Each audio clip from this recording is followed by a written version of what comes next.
pleasure, first of all. Yes, sir. Thank you for allowing me in. Thank you, man. No problem, no Glad problem. to have you. Oh, yeah. So, basically, let's just jump right into it, then. Just tell us a little bit about yourself. Oh, well, a little bit about myself. I am the local representative here in Grand Rapids for the Honorable Minister Louis Farrakhan of the Nation of Islam. I serve as the minister of the local study group here in the city. Although the Honorable Minister Louis Farrakhan likes for us to refer to ourselves as students. So my official title would be Student Minister, because he said that none of us are necessarily qualified to be called that, but we're studying to become a minister or a servant, studying to hold different positions, so we put student before the title. And so that's my function here, where we are at the local study group building. I grew up here in Grand Rapids, as you know, back in our middle school days. Oh, yeah. Grew up on the southeast side of Grand Rapids. I ended up graduating from Catholic Central High School and then going on to play college basketball at South Suburban College, where I finished my associate's degree in psychology. I went on from South Suburban College in Chicago to Wisconsin Green Bay University, where I played 1 year out there before coming back home to Michigan to complete my bachelor's, where we were together down there in Kalamazoo, and my master's in urban planning, urban and regional planning, which is a study of city development and just building up the urban areas or the populated areas of cities. But I now live here back in Grand Rapids with my wife and my son, who just turned 1 year old. My family, everybody is here. This is where I grew up. This is where I work. This is where I live. And I mean, there's so much I could continue to say, but I'm sure you got some good questions. Oh, yeah, no, definitely. Just touch on that, like, as far as coming from, like, a background, of course, I know you had so many talents growing up, different talents at that, musically, athletically, and you were smart as well. So, like, what led you down the path of righteousness, more or less? Yes, sir. Well, everybody is born into a family, and you do what your parents would have you to do as a child until you get to a point where you can begin making decisions of your own. I did not grow up in a home that was necessarily religious, in the sense that we were constantly attending any service or, heavy rituals were enforced in the household. But I did grow up with the understanding that my family practiced Islam. My father, before coming to Grand Rapids, was a minister under the Honorable Minister Louis Farrakhan of the Nation of Islam. He and my mother actually came into the Nation of Islam in the 1980s in Buffalo, New York. They said that they went out to a service where Minister Farrakhan was speaking, and they both fell in love with the messages that he was teaching, although they both grew up Christian. But in coming to hear the minister at this church, they fell in love with what he was teaching, and the rest is history, and they became registered members of the Nation of Islam. But by the time I came along, there was freedom in the household, in the sense that my mother, she did not force me to follow any particular path, but she always encouraged me to read, always encouraged me to think, always letting me know in different ways that she expected the best of me. So that kept me on a certain course in terms of my conduct and behavior. As you know me from back in middle school, I wasn't necessarily involved in, trying to fit in or anything like that. Exactly. We just were focused as young men on basketball, on school. We had a good group of brothers who we had pride in our academic performance and carrying ourselves in a certain way too.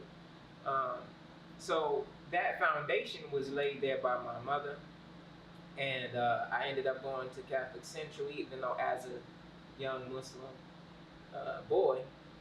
but I didn't get a lot of challenges or even any negative interactions while I was there. It was all positive, and I learned about scripture. That's where I first read the Bible, and we would take tests on the Old Testament, and I remember looking at all this old English. What is this? Thou and thee and thy. I'm like, not the traditional way of speaking, but exactly. So that was a challenge for me, but I learned Old Testament, I learned New Testament. I would go to the cathedral and learn about their way, but all of that was beneficial for me because it gave me a universal understanding of things. And around that time, I began with my family coming back to more meetings in the nation to visit the local study group here, who at that time was being led by a brother named Minister Sultan Muhammad. And as I began coming out more and learning over time, as I grew up as a young black man in the world, you just begin noticing things about the way that we are treated as a people. You begin seeing things in movies and watching things that are taking place in the world, and all of this that was taking place around me made me to begin to look for guidance.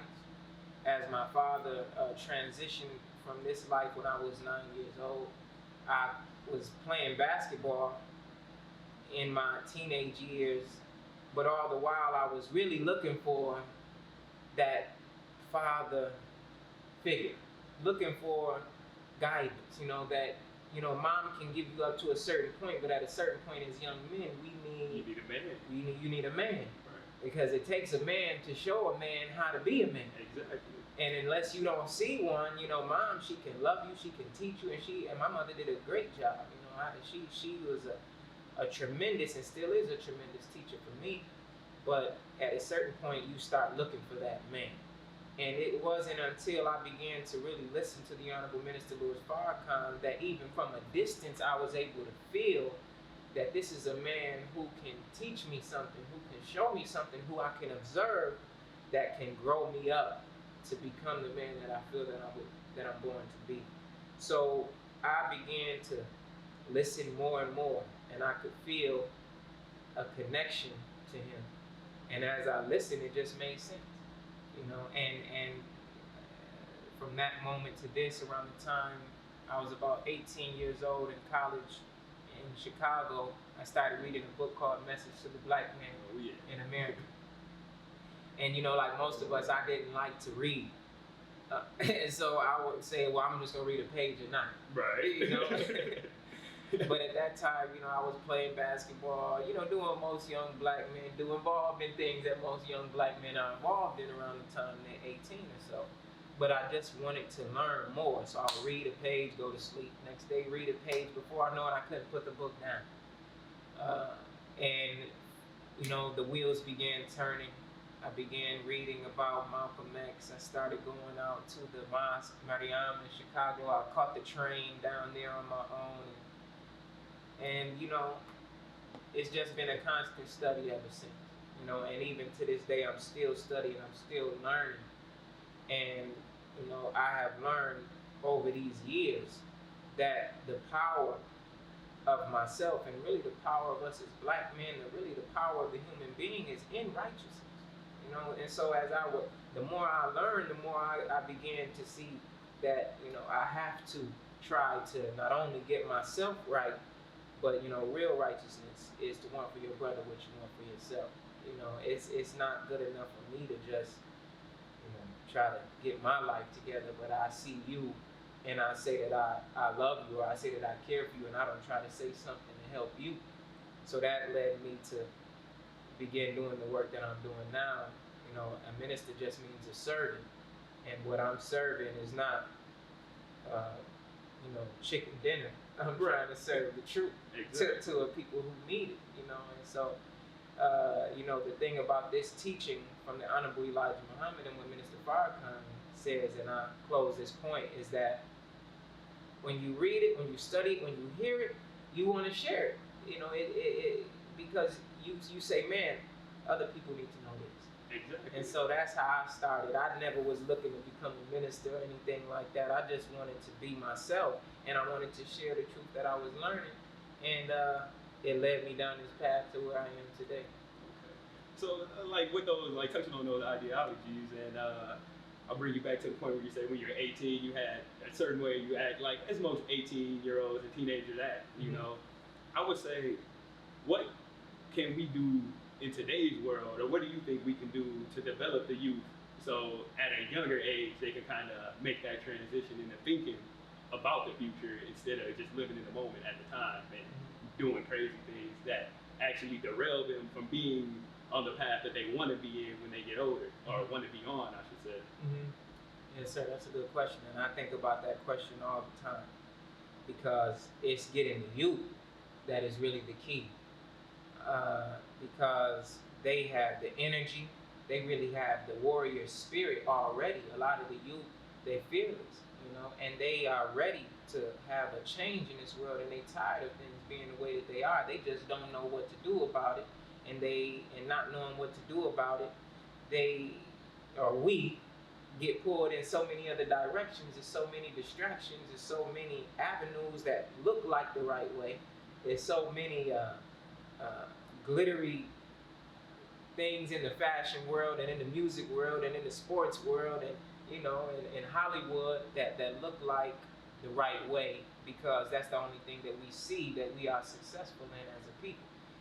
We see the athletes and the entertainers, but rarely do we see ourselves as black men excelling in science and mathematics or engineering, or even though it does exist, that's just not what's put in front of us.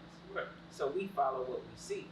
But in terms of reaching them and helping to correct that, it's really going to take those of us who know, accepting our responsibility to step in and bring about the change that needs to take place, because they are under teachers, they are under influences that have their minds and have their ears all day, every day.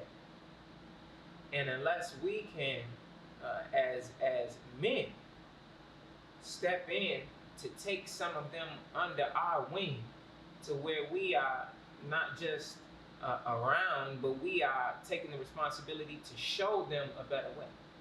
Unless they know better, they can't do better. And I guess, like they say, when you make a mistake, they say, well, if you knew better, you would do better. But most of them, they don't know any better. They don't have anybody around them who is teaching them the things that they need to know to make a better course for their lives. So, we as men, we have to accept our responsibility. If we really desire to see a change in them, we have to know that the things that they're doing, selling drugs and misusing women and talking crazy and the things that we do, it's not because they're bad. It's because they have never had a chance to learn better. They come up in a community that has been destroyed, that has been systematically destroyed by our own government and those who enslaved us. These are the same people who manufacture the education for them as they grow up. And as the Honorable Elijah Muhammad said, any man that won't treat you right, he won't teach you right. Exactly. So they are being mistaught, they're being misled, they're being misguided. And unless somebody comes in to reteach, retrain, re-educate, and guide them right, then they're going to continue on in the direction that they're in. That doesn't mean it's going to be easy. But if you love your brother, you're going to do what you got to do to try to tap him on the shoulder and get him going in the right direction. And that doesn't mean, we come around and try to chastise them for the things that they're doing wrong.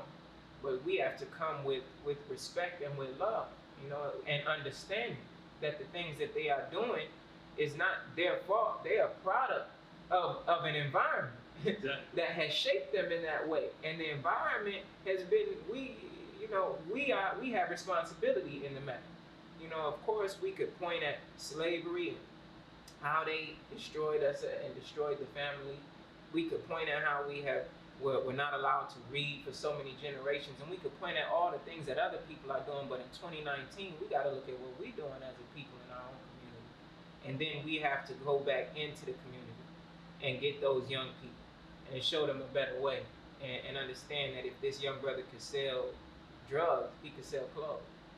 You know what I'm saying? And if he's good with numbers and if he can sell a bag, he can sell food, he can sell anything. But we just have to know that his thinking, and the young women too, they have to be given something to change that thinking.